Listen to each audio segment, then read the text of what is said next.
What's up, everybody? Mike here, and I've got some super cool new details regarding Monster Hunter Wilds that we learned about at Summer Games Fest and just over the weekend, things like that, from different reports of how Wilds is shaping up to be and how it's essentially a true evolution and sequel to Monster Hunter World. It's definitely an exciting progression that takes many of World's surprising change-ups a step further. Where World disposed of individual zones in each region, Wilds removes loading screens between each region and its home base town, now located right on the map itself.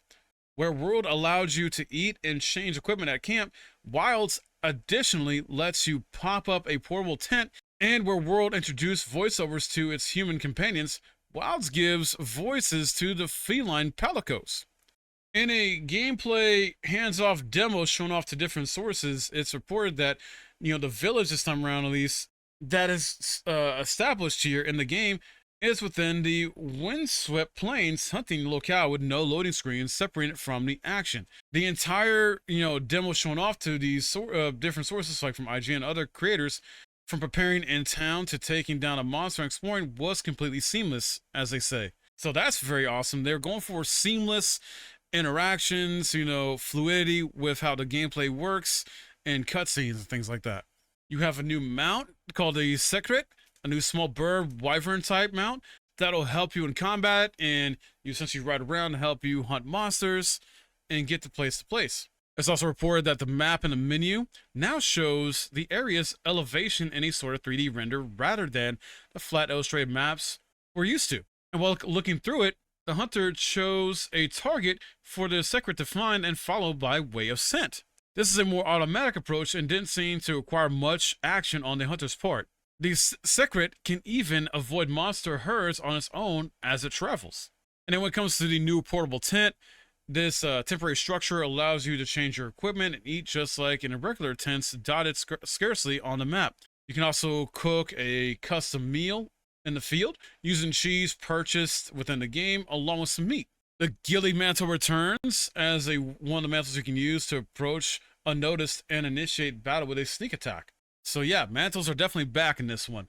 There's apparently like quicksand traps as well that can take care of the filler Dashagumas. Sorry, I probably said it wrong. Basically, it's gonna be like more herds of monsters, and what was showcased in this demo was filler Dashagumas, essentially where quicksand traps can now basically take care of them, sucking them down into a presumably sandy grave. And what also is talked about is there's a new monster that shows up, while you're playing as a hunter and you're going against a Dashaguma, a basically new apex of the plains type of monster, a new wyvern that was shown off in the most recent trailer at Summer Games Fest.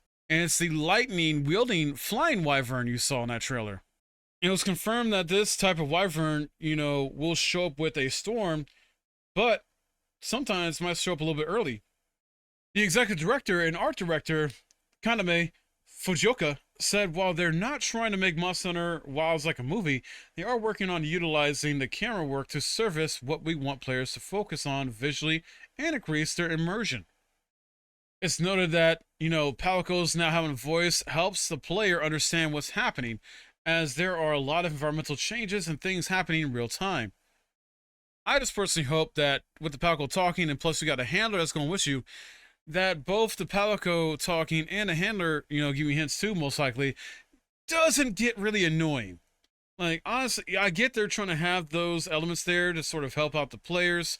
If they, because I definitely am that type of person where, yeah, I can be sometimes zoned in on a monster. I don't always pay attention to what ear the handler's saying or what's going on sometimes. So having a Palico that can speak to try and let me know what's going on, like, hey, this happened, or hey, the monster's doing this, watch out, is going to be helpful. I just hope they bounce it out to where it's not super annoying.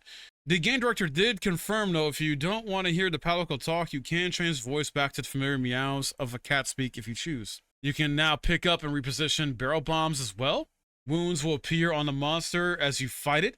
This is a system related to focus mode, which allows you to specifically target attacks and guards where you aim the cursor. When you enter focus mode, scout flies will highlight the wounded areas in red. Attacking those wounds specifically, either in or outside focus mode, will eventually destroy them and cause damage. There are even special moves for each weapon designed to destroy wounds more quickly. A red line from a monster to you notes when a monster will chase you. Each biome in these Forbidden Lands has different environmental phases, and different materials will only be available during certain times. For example, the Windward Plains has dry and abundant phases punctuated by sandstorm weather events that have severe lightning strikes. Great thunderbugs only appear in the plains during those thunderstorms. If you're patient, you can watch the endemic life live out their life cycles. For example, a bird building a nest, hatching eggs, and feeding its young. The dev's goal with Monster Hunter series has always been to make players feel immersed in a living ecosystem, just like a real natural environment, and intend to deepen that concept in Wilds. The hunting horn is returning to its style from World, but with some additional changes. The light bow gun and heavy bow gun have received some of the most kind of broad action changes of all the weapon types. The game director also notes that they've made playing through the story and multiplayer a lot more convenient in Wilds than in World, but you won't be able to play perfectly together in sync throughout the story, as there are some story elements you'll have to witness solo before matching back up. So essentially like what they did in World, where you essentially had to watch a cutscene before you can invite people to help you out, randoms or your friends. And apparently they've introduced new features in the game so that in the background, you're always connected. So as soon as you're able to go into a quest, it matches you up quickly and you can seamlessly go back into multiplayer gameplay. And this all just alludes to how they're trying to take advantage of the new high-spec technology available to them now to further their goal of creating an immersive living ecosystem. Some of the new changes players can expect, you know, a bit about the smithy, Gemma's popularity, things like that. They're trying to do, or not Gemma, it's probably Gemma, sorry. You know, and like I like how the Palico's voiceover works now. You have the option to change it back to the meows or have him talk.